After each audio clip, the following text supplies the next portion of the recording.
abagenzi kuramutsa nyokuru, ndakugatuma abagenzi kuramutsa nyokuru.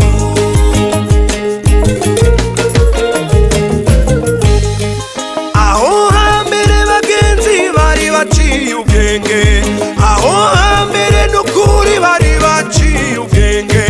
Nyokuru yambwiye akaranga kakera ukuntu kari kameze, nyokuru yanciriye imigani n'ibitito vyinshi, aranambwira n'ukuntu kera bakwa abageni, arananyereka n'ingene bakuye impuzu z'ibiti. Nararyohewe n'akaranga kabaho hambere, nari meze ntuze akana